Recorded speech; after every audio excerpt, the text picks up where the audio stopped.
지금 1월 한 달 동안에는 우리 교회 표를 가지고 제가 말씀을 묵상하며 여러분과 함께 나누게 됩니다. 올 한 해 표가 뭐죠? 네, 다시 한번 시작. 예.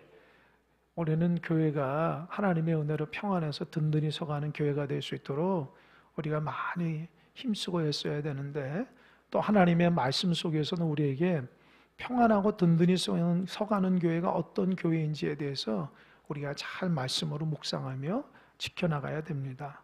오늘은 그리스도의 십자가에 대한 그 이야기에 대한 문제를 좀 여러분과 함께 나누기 원합니다.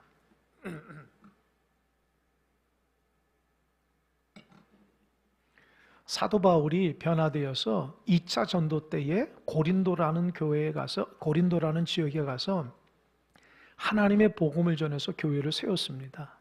사실은 그 사도행전을 보면은 고린도에 가기 전에 아덴이라는 곳에서 하나님의 복음을 전하는데, 이 아덴은 우상이 심하고 철학의 도시였어요. 그래서 사도 바울이 자기 딴에는 그동안에는 복음으로 전했다가 이제 철학적, 사도 바울이 가말리엘 문화생 아닙니까? 상당히 공부를 많이 했기 때문에 철학적으로 복음을 좀 적용해서 말씀을 전할까 했는데 잘 안 됐어요.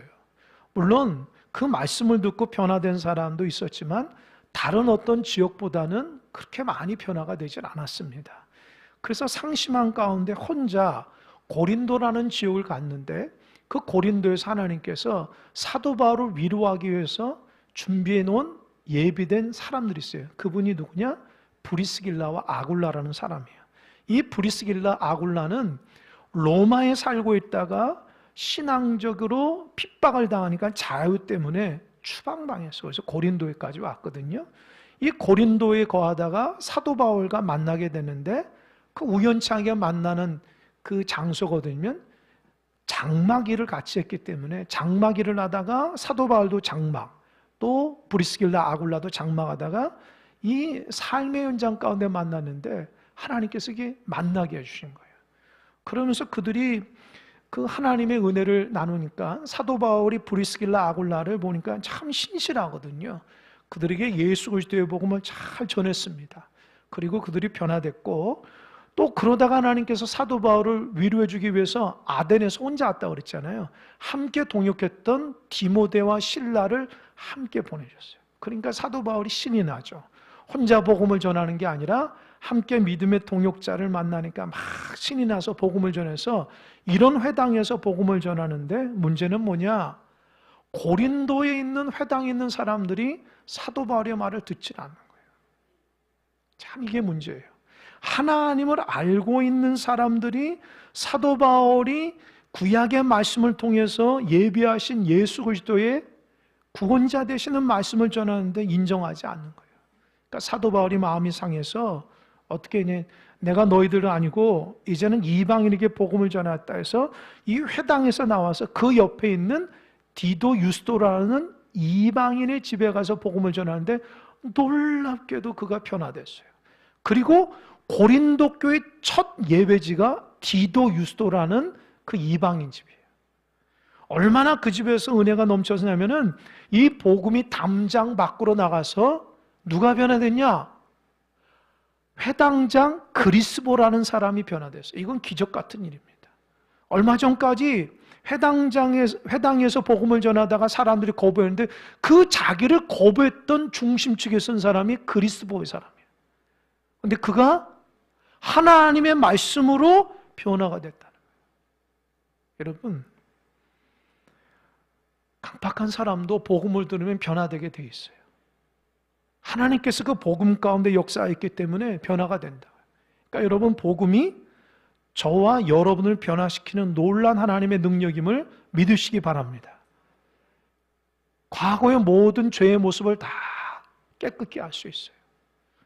우리 생각에는 복음이 나를 변화시키지 못할 것 같고 여전히 믿음 생활에도 과거에 묶여서 살아가는 사람이 있을지 모르겠습니다. 하지만 성경에서 말합니다.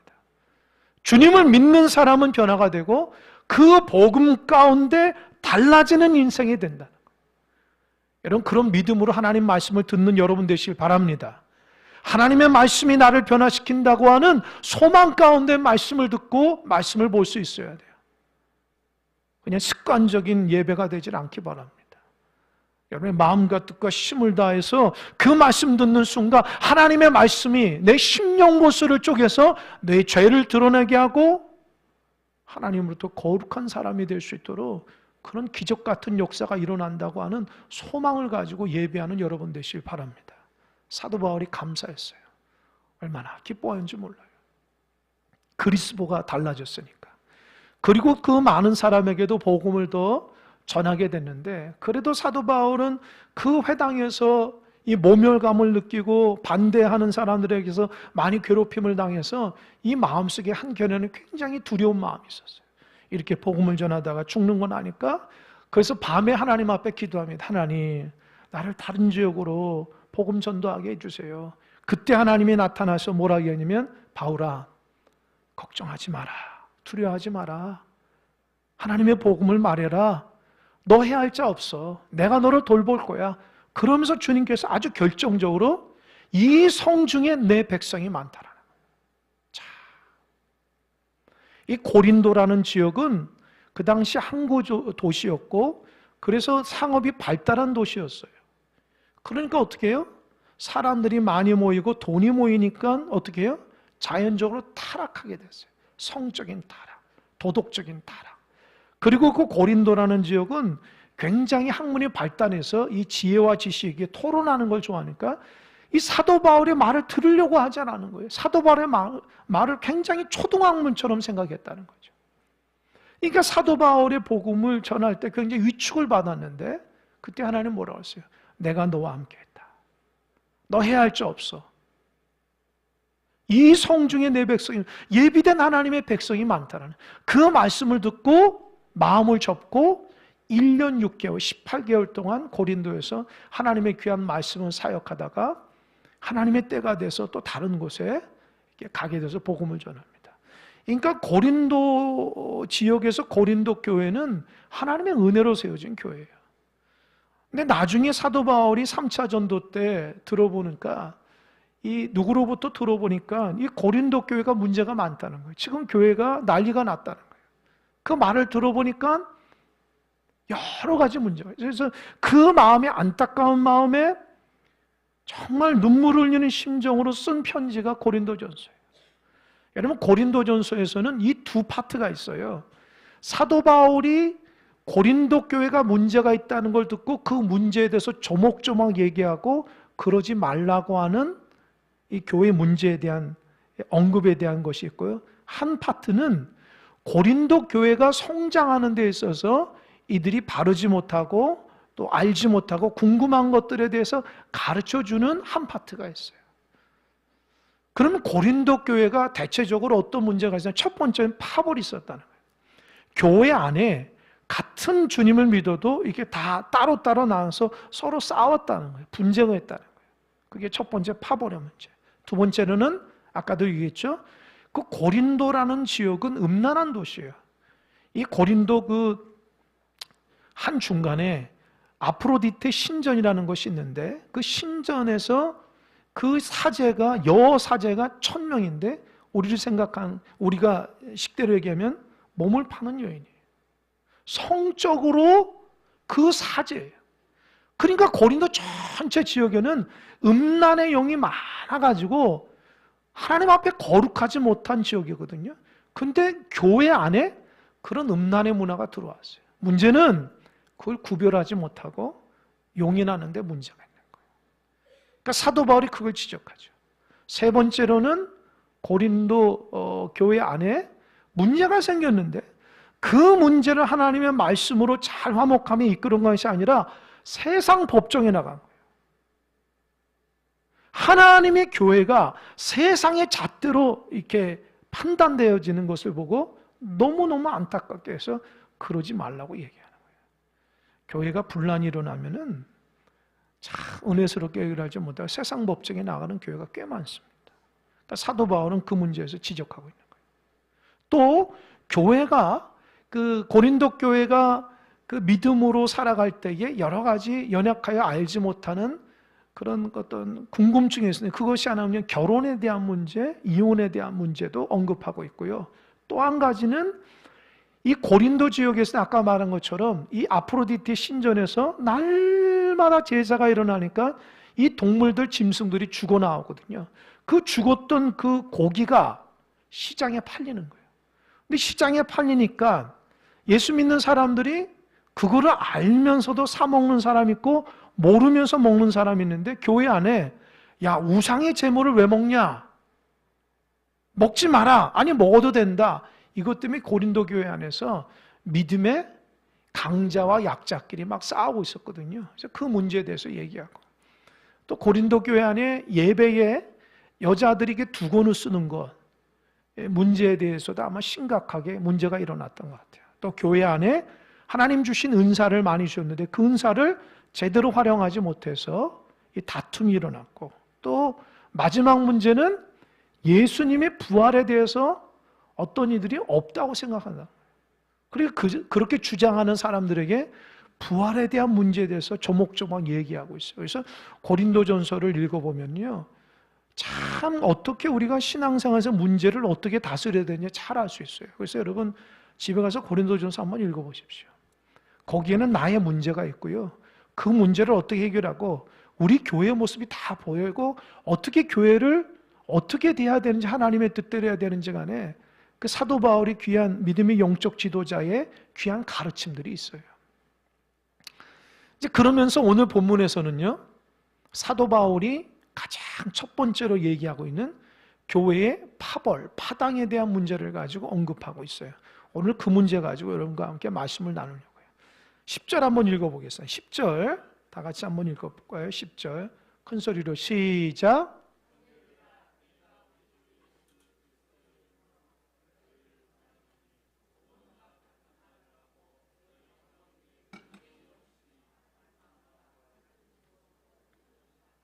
네, 오늘 힘이 없네요. 다들 보세요. 형제들아 내가 우리 주 예수 그리스도의 이름으로 너희를 권하노니 모두가 같은 말을 하고 너희 가운데 분쟁이 없이 같은 마음과 같은 뜻을 온전히 하라. 자막 그대로 두세요. 사도 바울이 고린도 교회 안에 문제가 생겼을 때의 첫 번째로 얘기한 게 그리스도 안에서 같은 말을 하라는 거예요. 교회는 같은 말을 하지 않기 때문에 문제가 생겨요. 여기서 같은 말은 뭐예요? 예수 그리스도의 복음이에요. 성도들의 입에서 나오는 소리가 세상의 말이나 자기 생각이나 자기 경험에서 나오는 것이 아니라 하나님의 말씀을 비추어 주시는 주님의 말씀으로 얘기할 때 하나가 되고 반대로 같은 말을 하지 않을 때는 분란이 일어날 수밖에 없어요. 여기에서 분쟁이란 뜻이 있죠. 이 분쟁이란 뜻은 헬라어로 어떤 의미냐? 갈기갈기 옷이 찢어진다는 거예요. 교회가 갈기갈기 옷이 찢어지듯이 나눠진다는 거예요. 사도 바울에게 너무너무 안타깝다는 거예요. 그래서 뒷부분 보십시오. 같은 마음과 같은 뜻으로 온전히 합하라. 이 같은 마음이라는 것은 주님의 마음이에요. 주님의 마음으로 하나 되고 같은 뜻이 뭐죠? 교회를 향한 성도를 향한 하나님께서 원하시는 원래 뜻이 있잖아요. 하나님의 영광을 위해서 살아가야 되는데 분쟁을 일으키는 사람들은 하나님의 영광이 아니라는 거예요. 교회가 같은 마음과 같은 뜻으로 같은 말을 해야지 그게 교회입니다. 이 사람의 말과 내 말이 달라요? 잘 들어보니까 한 사람은 주님의 말을 하고 한 사람은 자기 말을 하면 안 돼요. 우리 모두 다 주님의 말로 주님의 마음으로 주님의 뜻으로 하나 되는 은혜가 있어야 돼요. 할렐루야? 할렐루야? 옆에 있는 사람과 내 말이 주님의 말로 일치해야 돼요. 저 사람의 말이 틀리다가 아니에요. 누가 틀리고 옳은 게 아니라 주님의 말씀으로 하나 되게 해야 됩니다. 신앙생활 하게 되면은 변화되지 못해서 성숙하지 못해서 주님의 말이 아니라 자기 말을 할 때가 참 있어요. 목회자인 제 자신도 그럴 때가 있는데 하물며 여러분들도 왜 그런 적이 없겠어요? 그런데 그때는 침묵을 지키며 하나님 뜻이 무엇인지를 잘 살펴봐야 돼요. 내가 지금 말하는 것이 주님께서 원하시는 말인가? 내 이익과 내 생각과 나를 위한 말인가를 생각해 볼 수 있어야 돼요. 그게 교회 성도들이 갖춰야 될 첫 번째 마음이에요. 교회가 하나 되고 교회가 사랑이 넘치려면은 남한테 뭐 인사도 잘하고 웃어주는 것도 좋지만 내가 그리스도의 마음을 품고 그리스도의 뜻과 그리스도의 마음으로 그리스도의 말을 해야 돼요. 그래서 1절 하반절에 보니까 온전히 합하라라는 말이, 온전히 합하라는 말이 헬라어에서 어떤 의미, 두 가지 의미가 있대요. 첫 번째로는 병원에서 이 뼈가 어긋나는 사람들이 뼈를 맞추잖아요. 원상태로. 그게 온전히 합한다는 거예요. 분리됐던 뼈들을 의사가 수술을 통해서 이렇게 탁 맞추는 거, 원상태로 갖고 있는 것이 온전히 합하라. 두 번째로는 어부들이 이 그물을 아주 여러 번 하게 되면은 이 그물이 찢어지게 되거든요. 그물이 찢어지면 어떻게 해요? 어부들이 그물을 깃는 거예요. 그래서 깨끗하게 하는 거예요. 그러니까 교회가 온전히 합하라는 말이 뭐예요? 주님의 마음과 주님의 뜻과 주님의 말로 어그러졌던 것을 합하고 깨끗하게 하라는 거예요.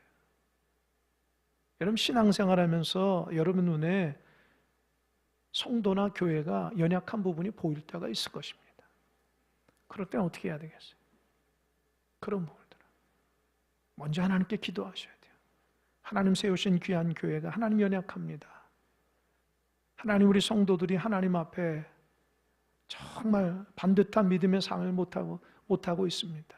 하나님 붙들어 달라고 먼저 기도하고, 두 번째 그 연약한 부분도 우리가 메꿔 나가야 돼요. 뼈가 어긋나 있는 성도가 있으면 원상태로 잘 돌봐줘야 돼요. 그물이 찢어졌으면 그거를 잘 꿰매줄 수 있어야 돼요. 그게 왜 찢어졌냐? 왜 뼈가 나갔냐? 그게 아니라 주님께서 십자가를 통해서 우리의 모든 것을 짊어졌듯이 그 교회의 연약한 부분들을 내가 사랑하는 마음으로 주의 복음으로 잘 감당할 수 있어야지 교회가 하나 됩니다. 그 사람이 정말 교회를 사랑하는 거예요.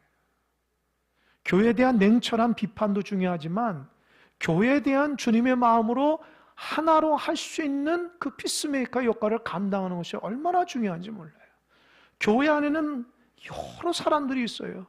나하고는 전혀 말이 통하지 않는 사람들도 많다고요. 그렇다고 해서 우리는 그 사람을 배척하는 것이 아니라 그 사람이나 내가 주님의 마음과 주님의 뜻과 주님의 말로 하나 될 수 있도록 힘써 노력해야 돼요. 노력해야 돼요. 너는 나하고 맞질 않아. 그럼 교인이 아니에요. 교회 공동체 사람이 아니에요. 주님께서 죄로 인해서 우리를 다 십자가로 하나를 끄집어냈듯이, 하나가 만들었듯이 우리 믿는 성도들은 그런 연약한 부분을 주님의 십자가의 사랑으로 하나가 될 수 있도록 노력해야 돼요. 그래서 여러분 눈에 교회가, 성도들이 연약함이 자꾸 보일 때마다 하나님이 여러분에게 그거를 감당하라고 보여주는 거예요. 그걸 비판하고 그에 대해서 마음이 안 좋은 마음을 가지라는 말이 아닙니다. 하나님께서 남들 보지 못한 것을 보게 되면은 그거를 더 기도하고 그거를 하나 될 수 있도록 나의 수고로움과 주님의 마음으로 하나가 되려고 하는 거예요. 그게 신앙생활입니다. 여러분 그러고 있습니까? 우리 교회를 위해서 온전히 합할 수 있도록 여러분이 주님의 마음과 주님의 뜻으로 주님의 말을 하고 있는지 모르겠어요. 쉽게 교회에 대해서 얘기하는 분들도 있죠. 쉽게 얘기할 수 없는 거예요. 주님이 십자가를 지고 있기 때문에 그 교회 공동체의 주인 하나님이기 때문에 사람의 공동체가 아니라는 거예요. 그러면서 사도 바울이 이 12절에서는 근로의 사람을 통해서 이 고린도 교회에 문제가 있다는 것을 언급하고, 실제적으로 12절에서 이제 고린도 교회 안에 있는 분파에 대해서 네 분파가 있다는 것을 지적하고 있습니다. 자막 한번 볼까요? 우리 다 같이 한번 읽어보겠습니다. 함께 읽겠습니다. 시작. 내가 이것을 말하거니와 너희가 각각 이르되 나는 바울에게, 나는 아볼로에게, 나는 게바에게, 나는 그리스도에게 속한 자라 한다는 것이니. 여러분 네 가지가 뭐죠? 첫 번째 뭐죠? 바울. 두 번째 아볼로. 세 번째 게바. 네 번째 자막 지어보세요. 첫 번째 뭐예요? 뭐예요? 따라서 바울. 두 번째 아볼로. 세 번째 뭡니까? 게바. 네 번째 그리스도파. 여러분 하나님 말씀을 집중하세요. 그냥 뭐 듣는 둥 마는 둥 하면 안 돼요. 이 고린도 교회 안에 네 분파가 있었어요. 이 네 분파가 어떻게 생겼을까? 여러분 아까도 얘기했지만 사도 바울이 고린도 교를 세울 때 은혜로 세웠어요. 그 회당에서 복음을 전할 때에 회당인 유대인들이 믿지 않으니까 사도 바울이 나는 이방인에게로 복음을 전한다 해서 디도 유스도라는 그 이방인에게 복음을 전하고 그가 변화돼서 그 집에서 첫 예배를 드리며 고린도 교회가 만들어진 거예요. 보통 이 교회의 역사를 보면은 누가 어느 가정에서 예배했다고 해서 그게 교회의 모태가 되기를 합니다. 지금 그런 거예요. 디도 유스도라는 그 이방인의 집에서 교회가 생성된 거예요. 얼마나 은혜가 있어요. 하나님 세우신, 그리고 그 성도들 중에서 사도 바울을 그렇게 괴롭혔던 그리스보라는 회당장이 변화가 됐고 수많은 사람들이 변화돼서 점점 더 확장돼서 큰 믿음의 교회가 된 거예요. 그러니까 교회가 하나님의 은혜로 세워졌는데 세월의 흐름 따라서 교회가 커지니까 교회 안에 이 네 분파가 생긴다는 거예요. 이 분파는 말하는 것처럼 서로를 향해서 적대시한다는 거예요.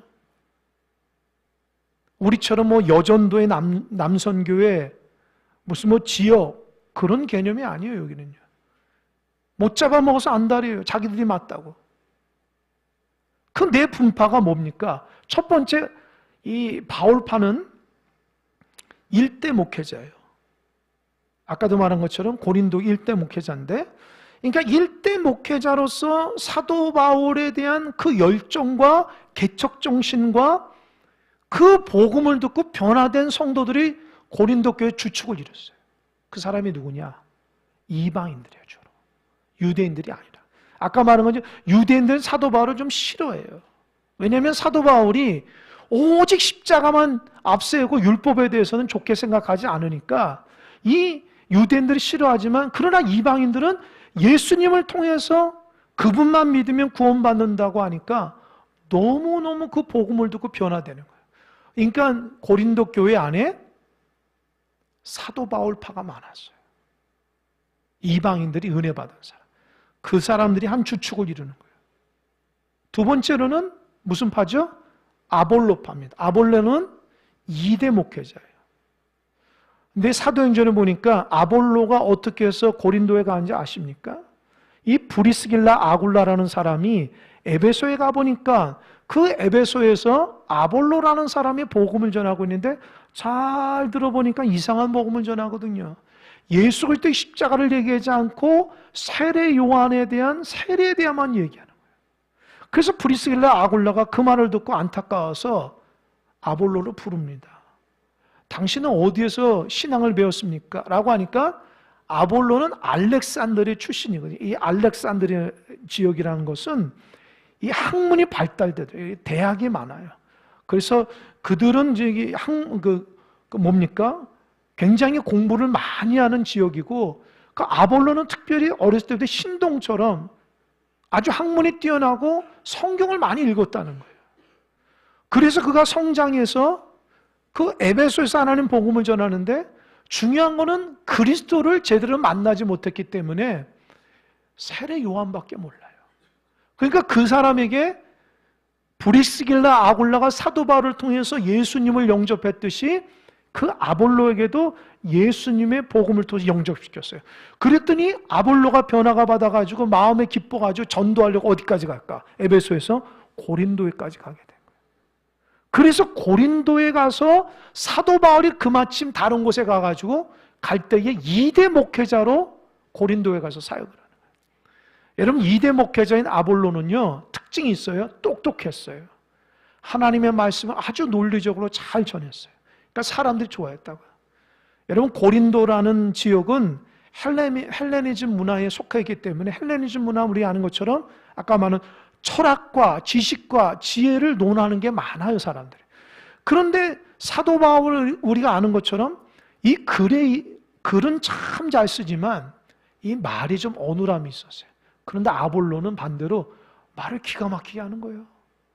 말을 들으면 막 감동이 되고 설득을 당하고 그 복음이 살아 역사하신 것처럼 느끼니까 고린도 교회 안에 1대 목회자인 사도 바울을 따르는 사람도 있지만 2대 목회자인 아볼로의 그 하나님 말씀을 잘 전하는 것에 대해서 동조하면서 그들 따르는 무리도 있었다는 거예요. 세 번째는 게바입니다. 여러분, 게바를 다른 말로 뭐라 그래요? 게바를 뭐라 그래요? 예수님의 12제자 중에서 게바가 누구죠? 베드로예요.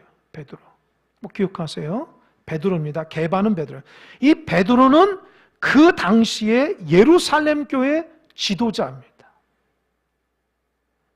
그러니까 고린도 교회 안에서 예루살렘 교회의 지도자인 사도 바울을 좋아하고 따르는 사람들은 어떤 사람이에요? 전통, 율법, 보수적인 사람들이에요. 그런 사람들이 어떤 사람이에요? 유대교인들이에요. 유대교인들이 크리스찬 된 사람들이라고. 그러니까 이 고린도 교회 안에는 유대교 크리스찬들이 있었거든요. 이제 그들은 자기가 갖고 있는 할례도 받고 율법을 갖고 있으니까 사도 바울이나 아볼로보다도 저기 예루살렘 모교회에 베드로의 가르침대로 전통을 따르고 보수적인 그런 유대교 크리스찬들이 많았다는 거예요. 그러니까 어떻게 해요? 그들에게서는 보수적이죠. 그러니까 사도 바울하고는 좀 다른 분위기의 사람들이에요. 그런 파가 있었어요. 근데 네 번째는 무슨 파라고 그랬죠? 그리스도파. 여러분, 제가 이거를 여러 책을 보니까 그리스도파가 그들이 주장하는 것은 이거예요. 교회는 사람이 아니라 주님만이다. 맞죠? 그런데 왜 한 파가 돼서 분쟁의 중심이 섰을까요? 이유가 뭘까요? 제가 이해가 안 되는 거예요. 아니, 사람 중심이 아니고 예수님 중심으로 가르침대로 교회가 있어야 된다고 하는 그 바른 말을 하면서도 왜 그들이 그 분파의 한 중심으로 섰을까? 이유가 뭘까요? 영적으로 교만했기 때문이에요. 자기들이 말이 맞다는 거예요. 주님의 가르침대로 해야 되지 무슨 바울파나 아볼로파나 게바파는 아무 소용없다고 단죄해버리는 거예요. 여러분, 그들의 가르침은 맞았지만 그들의 태도가 문제가 있었던 거예요. 주님처럼 포용이 없고 사랑이 없었어요. 너는 틀리고 나는 맞다라고 생각하는 거예요. 제가 이 말씀 묵상하면서 왜 그리스도파 사람들이 그렇게 영적 교만과 옹졸했을까라는 생각을 해봐요. 주님이 옹졸한 게 아니잖아요. 주님은 사랑이 많고 포용적인데 그리스도파를 갖고 있는 그 사람들은 주님의 말씀대로 살아간다 하면서 남을 인정하지 않는 거예요. 자기들이 맞다고만 생각하는 거예요. 받아줄 줄 몰라요. 그러니까 어떻게 해요? 그들도 똑같은 사람처럼 분쟁의 중심이 있었다는 거예요. 여러분, 우리가 맞고 틀리는 게 중요한 게 아닙니다. 주님의 말씀대로 내가 신앙의 삶을 살아가고 있는가가 더 중요한 거예요. 그러니까 사도 바울이 그 얘기를 하면서 사도 바울이 13절에서 세 가지 질문을 합니다. 13절 한번 읽어볼까요? 다 같이 시작. 그리스도께서 어찌 나누었느냐? 바울이 너를 위하여 십자가에 못 박혔으며 바울의 이름으로 너희가 세례를 받았느냐? 첫 번째, 그 분파를 듣고 사도 바울이 첫 번째, 야, 그리스도가 어떻게 찢어졌냐?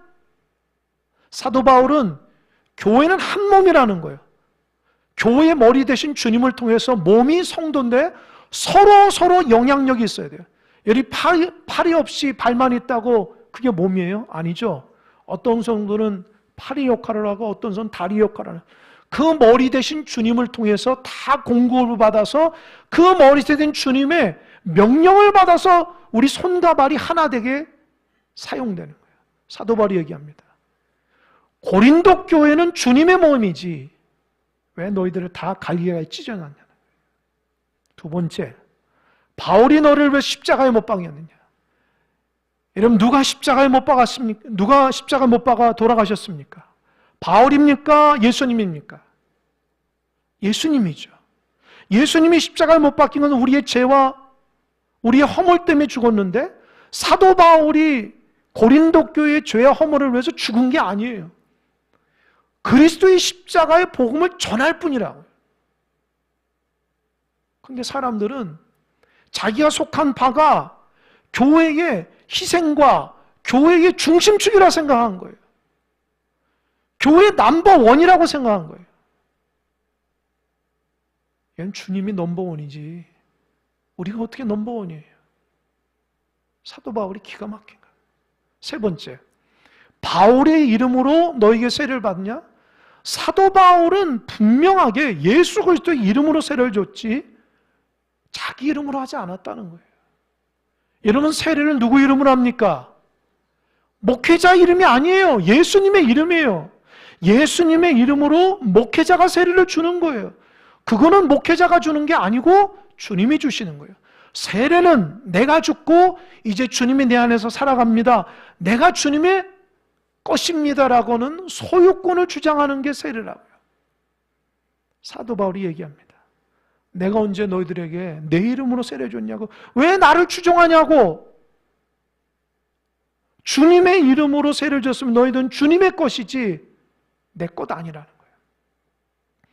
여러분, 13절에 얼마나 사도 바울이 성숙합니까? 만약에 여러분 생각해 보세요. 교회 안에 여러분들을 잘 따른다고 해보세요. 가는 곳마다 여러분 막 박수 쳐주고 격려해주고 축복하면은 얼마나 좋아요. 근데 사도 바울은 고린도 교회 대다수가 상당히 사도 바울 편에 섰는데도 사도 바울은 그걸 용납치 않았어요. 왜요? 주님이 드러나야 되니까. 저는 이게 하나님의 일꾼의 자세라고 생각해요. 나를 통해서 누가 드러나요? 주님이 드러나요. 사도 바울이와 나는 날마다 죽노라. 이 말의 의미를 아십니까? 날마다 죽어야 되는 거 아십니까? 주님만이 드러난 날마다 죽는다는 거예요. 사도 바울이 어느 그 부분에서 그렇게 얘기하죠. 내가 남들은 다 구원하고 내가 구원받지 못하면 안 된다. 이해가 돼요? 남들은 다 예수님을 구원받게 하고 결국은 내가 구원을 못 받을 수도 있다라는 거예요. 왜요? 내가 주님을 믿지 못하는 거예요. 명심하세요. 남들은 주님의 뜻이라고 잘 얘기하면서 실제적으로 본인이 못 믿어요. 여러분, 스스로의 믿음을 한번 따져보십시오. 성도들이 어떻게 삶을 살아가야 되고 교회가 어떻게 된다 다 알아요. 근데 자기는 그렇게 안 살아가. 하나님 원리대로 살아가지 않아. 문제가 있는 거예요. 사도 바울이 지금 그 얘기하는 거예요. 오죽했으면 내 이름으로 세례를 줬냐? 그러면서 그 14절에 16절에서 세 부류의 사람에게 세례를 줬다는 거예요. 그리스보, 가이오, 스데반의 집사람들. 아까 그리스보가 누구라고 그랬어요, 여러분? 아까 누구라고 그랬어요? 회당장이라고 그랬잖아요.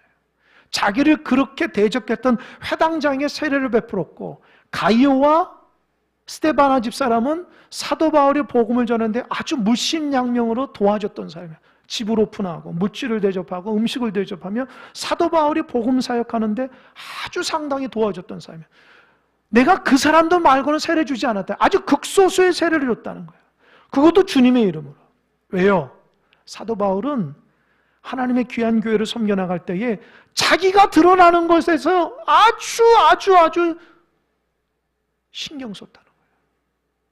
교회의 주인은 주님이시고 주님이 드러나야 되는데 내가 설령 그런 은사와 그런 능력이 있더라고 해도 사람들이 나를 보고 신앙생활하는 것이 아니라 각자마다 예수 그리스도를 믿고 그분의 인격과 그분의 성품으로 믿음 생활하도록 사도 바울이 늘 신경 썼다는 거예요.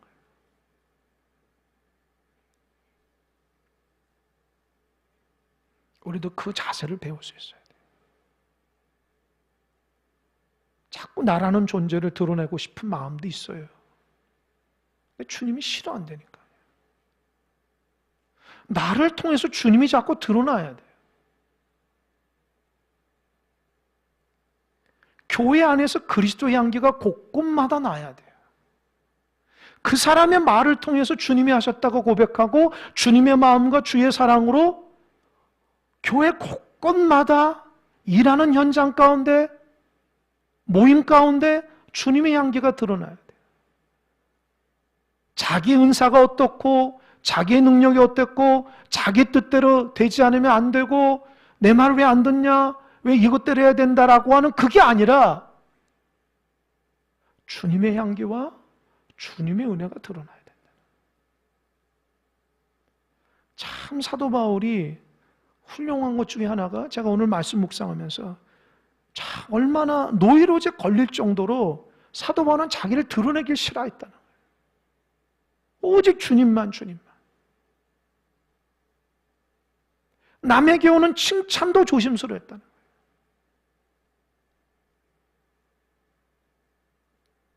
이게 신앙의 사도 바울이 갖고 있는 자세입니다.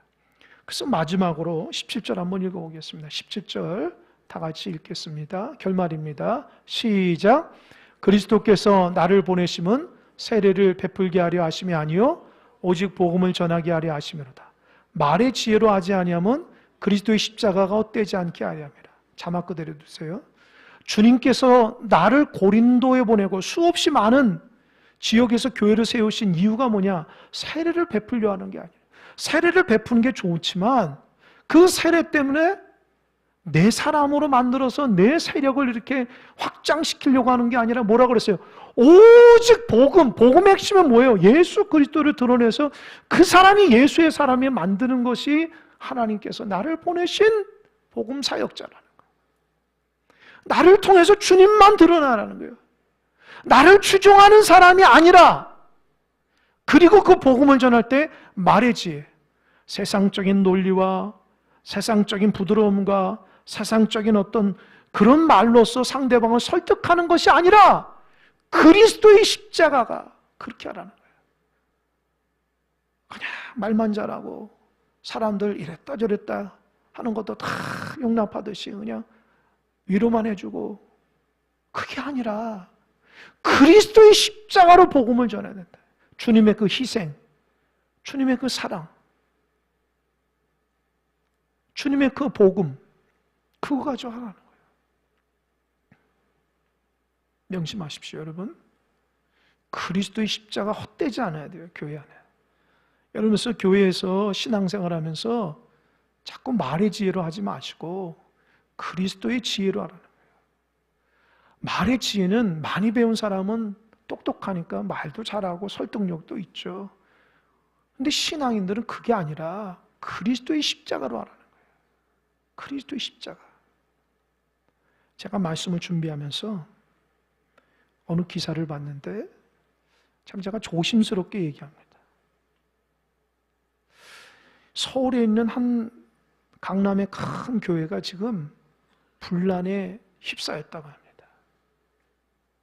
그 교회가 1985년도에 그 교회 창립자인 원로 목사님이 교인 300명을 데리고 아마 분립해서 나온 것 같아요.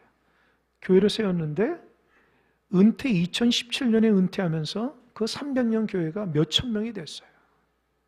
근데 그 부흥의 원동력에는 그 목사님의 말씀을 참 잘 전했다고 합니다. 그래서 그 교회는 그 목사님 말 한마디가 법처럼 됐어요. 그리고 그 목사님이 말씀을 너무 잘 전하니까 많은 목회자들도 그 목사님처럼 되려고 많이 노력한 사람이 있어요. 그런데 2025년 갑자기 그 원로 목사님이 장로님들에게 내가 교회를 나가겠다, 개척하겠다, 그러니까 여러분, 은퇴한 목사님 무슨 개척을 해요. 근데 알고 보니까 그 교회에 원로 목사님 아들이 부목사로 있었다는 거예요. 그 원로 목사님 아들이 이제 개척하려고 하는데, 원로 목사님 따라가서 개척하는데 그 교회에 40억을 달라. 개척하니까. 그렇게 했다는 거예요.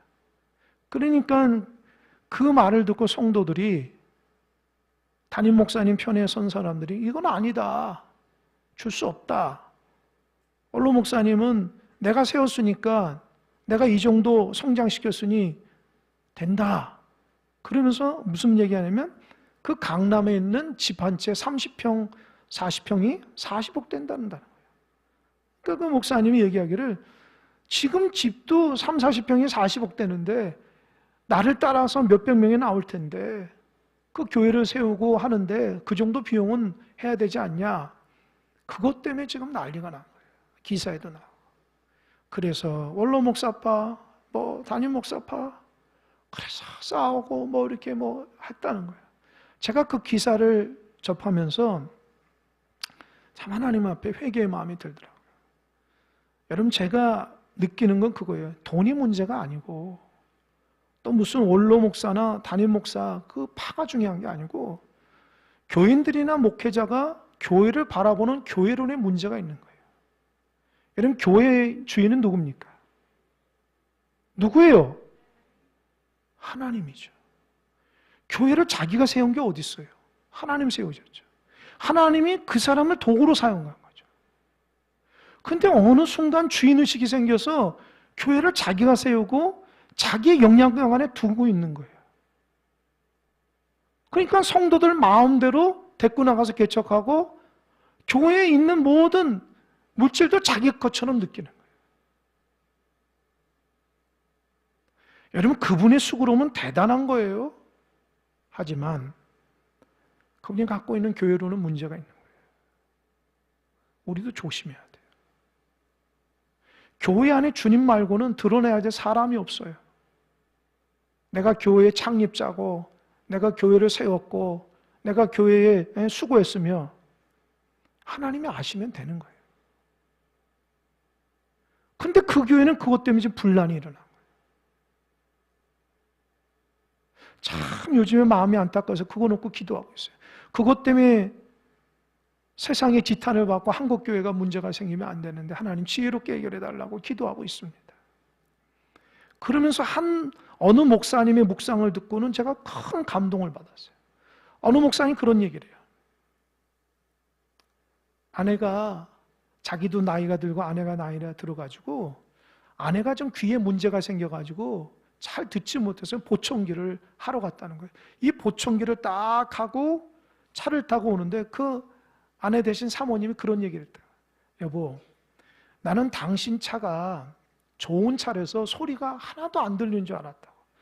근데 보청기를 끼고 다니까 이 차가 이렇게 덜덜거리고 이런 문제인지 몰랐다는 거예요. 그 목사님이 아내가 보청기 끼고 세상의 소리를 잘 들으니까 그제서야 분별이 됐다는 거예요. 근데 그 목사님이 아내가 귀가 안 좋을 때 자꾸 소리를 크게 자기한테 얘기한다. 그냥 부드럽게 얘기해도 잘 안 들리니까 막 소리를 지르며 얘기해서 자기가 아내에게 여보 좀 천천히 좀 조그맣게 얘기해도 되는데 왜 큰 소리를 얘기하냐고. 그러니까 알고 보니까 이 소리가 안 들리니까 자기 소리를 내는데 자기도 모르게 큰 소리가 나왔다는 거예요. 그러면서 그 목사님이 얘기합니다. 여러분, 밖으로의 소리가 잘 안 들리면은 자기 소리가 커지는 거예요. 근데 밖으로의 소리가 잘 들리면 자기 소리가 작아져요. 그 목사님 그래요. 내가 하나님으로부터 들려오는 음성이 들리지 않으면 내 소리가 커지는 거예요. 밖으로부터 하나님의 소리가 들리면 나는 작아지는 거예요. 교회 안에 분파가 웬 말입니까? 하나님의 말씀을 자꾸 들으면 나라는 존재는 부족하다고 생각해서 주님만 드러나고 침묵하며 조곤조곤 소리를 내겠죠. 하나님의 말씀이 안 들으니까 고래고래 소리를 지르는 거예요. 자기가 맞다. 고린도 교회 문제는 하나님의 음성이 들리지 않은 거예요. 그리스도의 십자가가 들려지지 않은 겁니다. 여러분 인생을 살아갈 때에 주의 음성을 잘 민감하게 듣는 여러분 되시길 바랍니다. 실컷 주님의 일을 사역하고 교회 신앙생활 열심히 하면서 나중에 책망받는 종들 되지 않길 바랍니다.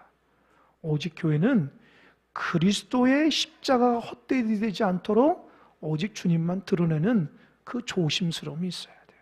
주님이 주인 노릇하셔야 돼요. 그런 교회가 되기를 우리가 만들어야 됩니다.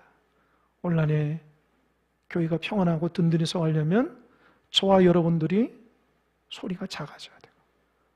주님의 말만, 주님의 같은 말과 같은 뜻과 같은 마음으로 하나님의 귀한 교회를 섬겨나가야 됩니다. 꼭 명심하시기 바랍니다. 기도하겠습니다.